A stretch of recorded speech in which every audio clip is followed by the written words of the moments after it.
Welcome, this is a briefing video for the Druid Challenge 2021.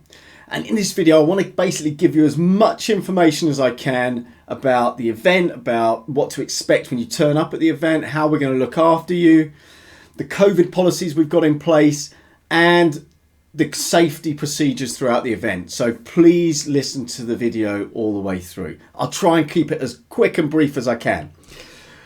So look, for those of you who've done our events before, three key objectives we have, or those that haven't, here are our three key objectives. The event has to be challenging, it has to be fun, and it has to be safe. You know, and doing 84, 85 miles over 3 days along the Ridgeway in November, definitely challenging. We want to make it fun, and being able to get back to overnights in the multi-stage events is just brilliant, because that's where we have so much fun. And it's great for us, it's great for you. We like to make our events as fun and inclusive as possible, and that's certainly what we're going to do when we're back to having our overnight. So really looking forward to seeing you. The Ridgeway itself, look, the Ridgeway is the oldest routeway in the UK. It's iconic, and those of you who've done it several times before will know how great it is and how varied it is throughout the whole route. It's 5,000 years old, and it's got some fabulous views and some very ancient monuments en route. Now, I know many of you have done our events before, and many of you have done the Druid Challenge before, and thank you for your continued support and thank you for coming back. Look forward to seeing you again in a few weeks' time. For those of you who've never done our events before, welcome. Great to have you along. Thank you for choosing to come along to one of our events. For those of you doing their first multi-day, well done for stepping up to multi-day away from single-day events. It's a completely different world. And for those training for Marathon des Sables 2022, because after 2021, which was a really tough year, I know lots of you will be thinking about getting in as much training as possible. And this year, more than most, the training is definitely in people's minds, and this event was designed to get people ready for events like the Marathon des Sables. So a few facts about this event this year. So we've got about 140 people entered for the weekend, and about 90 to 100 staying overnight. So some people are staying in hotels, some people just doing single days. Of those entrants, 40% are ladies and 60% are men. So really good balance there. Average age, it's interesting. The average age is slowly creeping up. It was 43, then 44, then 45, and now it's 46. So we're obviously the same competitors coming back. We're just all getting a bit older. The oldest person is 73-year-old taking part this time, and the youngest is 18, which is a really young age to take part in a multi-day event. Look forward to meeting them. Birthdays. I normally stand up at the beginning of every day and I sing happy birthday, but we might not be able to do that this year with the way we're doing the starts and stuff. So I just want to wish Jonathan Taylor a happy birthday for Saturday of the Druid Challenge. Quick thank you to our sponsors, Precision Hydration, who provide the hydration tablets that you pick up at the registration and while we're out there. Chorus Watches, who support us. Apex Sports for their continued support, and Imperial Vehicles for their continued support. So let's start with getting to the race. So the registration will be at Tring Cricket Club. Then we will bus you from Tring Cricket Club up to Ivanhoe Beacon, which is the start of the Ridgeway. You can get dropped off at the cricket club, but you cannot leave your car there for the weekend. So you can leave it at Tring Station, which is about 1.5 miles away. And we've got a minibus going backwards and forwards to Tring Station to pick up people coming out by train. So please feel free to leave it at Tring Station if you are leaving it this end. There is also an option, which is a very popular option, which is to leave your car at the hotel where we finish on Sunday afternoon. Stay in the hotel Thursday night, or just turn up Friday morning and park your car there. And then we have a large coach coming from Swindon to Tring on Friday morning so that you can get registered and get out to the start, and you're running towards your car so it's there at the finish. The coach is going to leave the hotel at 7 o'clock sharp on Friday morning. Please make sure you go online and book your place on that coach if you haven't already done so. So when you arrive at the registration in Tring, you'll be issued and you'll be sent your number in advance. So you'll get your race number in advance, and that will come through the post with a letter from me. And you'll also get, when you get to registration, you'll get a timing chip. Okay, so we'll give you a timing bracelet, and that's your timing bracelet for the weekend. We'll probably take it off you at the end of each day so we know who's starting the next day, but you will have your bracelet given to you at registration. We then load up your bags onto the lorry that's taking all your baggage to the overnight locations. For those joining on Saturday or Sunday, please come along to the previous night's stop, so the school in Tame and the leisure centre in Didcot, by 7 o'clock in the morning, and then we'll issue your timing tags and we'll get you on the bus out to start at 8 o'clock. Okay, COVID is still amongst us, as you know, and everybody knows, and the infection rates are quite high. Even if you're double vaccinated, you can be carrying it, you can infect people, and you can catch it. So we will be managing COVID because we're staying out tonight together and we are in minibuses together. We're going to be a little bit more strict on COVID than we would be at just our one-day events. So we're assuming everybody coming is going to be double vaccinated. In fact, it's a requirement to be double vaccinated. And we'd ask you to have a lateral flow test. NHS lateral flow test is fine. 48 hours before the event, and just upload it to the NHS app so that when you turn up at registration, you can just show us the NHS app which says, yeah, you've had a clear test. It's very easy to do. Even I could do it, and I'm a technophobe. We will also ask you to wear a mask on buses, and hand sanitizer is going to be everywhere, so please use that as much as possible, okay? So starts. There's going to be 3 starts each day, so kind of mini mass starts. The first start will be for walkers. The second start will be for walk runners. And then we'll have a third start for runners. On day 1, the walkers start is at 10 o'clock. So we'll leave in the bus at 9:30 from Tring. It's 11 o'clock for the walk runners. So that's leaving in the bus at 10:30. And then for the runners, leaving at 12.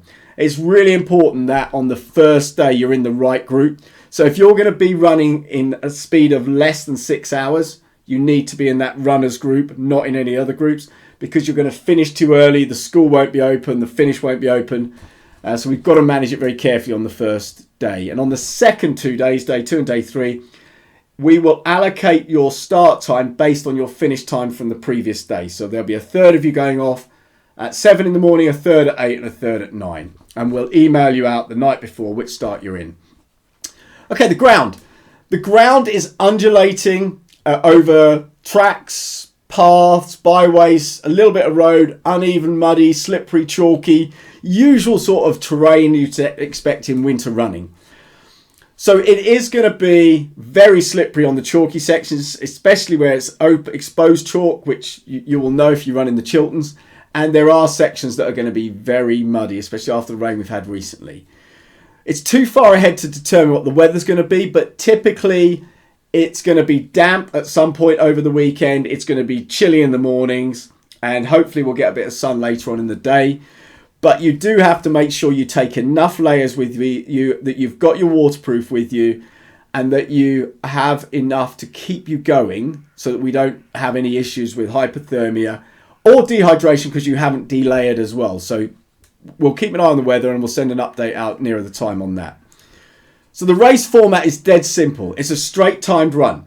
You start and you go through the start arch, or at the start of Ivanhoe Beacon, you run past a big yellow box and your tag on your wrist will flash. That's you started. You go past the aid stations. There's 3 aid stations each day.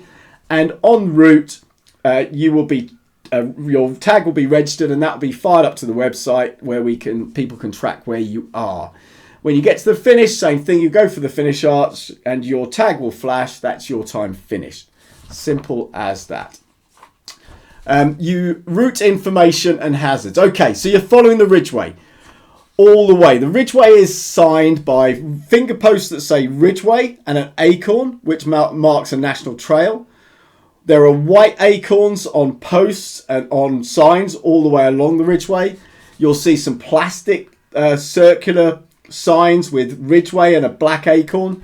So you'll see plenty of Ridgeway signs, and that's what you're following in Maine. It is a major route, so remember that when you're following trails, that you want to be on a route that is walked a lot and is used a lot. To help you see the signs, we will put tape, which looks like this, around the Ridgeway signs and Ridgeway posts to draw your attention to it. And occasionally you will see the odd sign which looks like this, where there is a route change in direction and the signage is not clear. So you won't see many of those. It'll only be where the signage is not clear. You will also see orange paint dots on the ground, where we'll just put those as a bit of reassurance where we think you need it. But in general, you're following the ridgeway. You can download the GPX file from the website. It's on OS Maps as well. So there are plenty of ways you can make sure you stay on track. I've mentioned the ground being slippery. On day one, there is a railway crossing, and you have to cross that with caution. There will be a marshal there to make sure you're crossing safely from the National Rail, but it's up to you as well to make sure you look both ways. Trains are infrequent, but they do go on that track, and you do need to be careful crossing. There are lots of roads you're crossing. Very few are busy roads, but it doesn't matter if they're busy or quiet. You need to be your own safety, and you check both ways before crossing. Headphones out when you're crossing roads, please, or when you're running along roads so that you can hear traffic as well as see traffic. Obviously, you have to be careful of other route users because mountain bikes, horses, dogs, etc. are out on the trails, and you need to be cautious when you are on the trails. And you need to be cautious of what you're stepping on underfoot. Flints, roots, anything that's wooden like a stile will be slippery. Please follow the country code and make sure you're shutting gates and not leaving any litter anywhere. And if you do come across any fields or any areas where there is livestock and it's on the trail in front of you, please just go round it. Don't force your way through the middle of it. They won't be interested in you, so don't upset them. So just go round it if they're on the trail. Checkpoints. 3 checkpoints, fully stocked. We're not quite back to our normal picnic checkpoints yet, but there's going to be plenty of food, drink, Coke. We'll have coffee at one of them, or hot water and coffee and tea at one of the checkpoints as well. So there'll be plenty to keep you going. Make sure you are topping up your water bottles, and you drink in between checkpoints and topping up at the checkpoints. There are no cut-offs to make sure that you get through within reason. Okay, now I've only had to stop one person, I think maybe 2, when it got very dark, very cold, and we needed to say, look, let's take you to the finish and start the next day. But in general, there are no cut-offs because we want everybody to finish their challenge. Okay, from a safety point of view, actions on, injury. There are 3 levels to consider. First one is, if you're slightly injured, fallen over, cut your knee, twisted something, try and get to a checkpoint. Our first aid team will be out on the course, and they will be able to help you, patch you up, get you on your way, or recover you. If you can't get to a checkpoint, try and get to a recognisable location, a church, a pub, a road junction, something where you can say where you are and we can pick you up. And also using What 3 Words is really important as well. We use that to try and locate you. So make sure you've got the What 3 Words app on your phone and you can use it. In a serious emergency, this is important, it's 999 first. So if someone's knocked down, someone collapses, please dial 999 first, and then emergency services will coordinate with our medics to support whatever's happening. If you get lost, okay, the key is to know that you're on the right track all the time. So keep your eyes open. If you've got a cap on because it's raining, make sure you're looking up, because posts tend to be about 7 foot tall and you're looking down. Make sure whenever you get to a junction, you see the sign for the ridgeway. So keep your eyes on the route. If you haven't seen a sign for a while, you haven't seen an acorn for a while, you haven't seen something that tells you you're on the ridgeway, then retrace your steps to where you last were. Don't make it worse. Don't try and guess. If you're still lost and you still can't find and you've asked people, etc., then give us a ring and we'll try and direct you back onto the track. Our telephone numbers will be at the start for you to take a photo of. If you have to withdraw, only withdraw at a checkpoint, please. Do not withdraw anywhere else. We will recover your timing tag, your race number, and we will then know you are no longer on the course. In the dark, so it is important you carry head torches with you, especially on day 1, because after checkpoint 3 on day 1, it is very dark. We will have glow sticks out for the last 6 miles probably, but that doesn't help you see what you're running on. So you need to have a torch with you, and we will not let people go past checkpoint 3 unless you've got a head torch with you, because it is dangerous, it's very rutted, and you will end up hurting yourself going along there. When you get to the finish, okay, so the finish on day 1 and on day 2, you're going through the finish arch and you're finishing in a holding location. So it's a sports hall on day 1 and it's a village hall on day 2. We will have hot drinks in there and we will look after you in there until a minibus is ready to take you to the overnight accommodation, where you will find your bags, where you can have a shower, where we're going to be doing the food, etc. When you get to the school, get yourself a bed space, get yourself sorted out, have a shower, relax, and the team there will look after you. You don't have to worry about anything. Then food will be 6:30, 7 o'clock, something like that. And if you're going to a hotel, we'll take you to a hotel and we'll arrange what time we're picking you up the next day. We do have massage at the overnights as well, so please make sure you book in early when you get there. It is important you book in early, because otherwise you will you'll be disappointed, or you'll be getting your massage at 10 o'clock at night. We do have 2 speakers on Saturday night. We have Rory Coleman and Ire Kakir. So they will be speaking about Marathon des Sables, about their experience of ultra running, all that kind of stuff. And it's really important. It's just one of the things we love to do to sort of make the evening special, because we're celebrating ultra running. On Sunday is Remembrance Day, so we will be having poppies to donate to and to wear. We'd ask everyone to wear a poppy on day 3, please. And we do a minute's silence at the top of the Ridgeway before we start. And we will have our bar running every evening as well.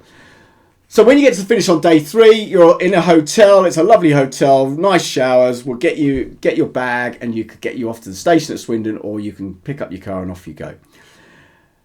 What we want to do is create a great event for you to really enjoy the experience over the 3 days. We want this to be one of the best weekends you've had this year.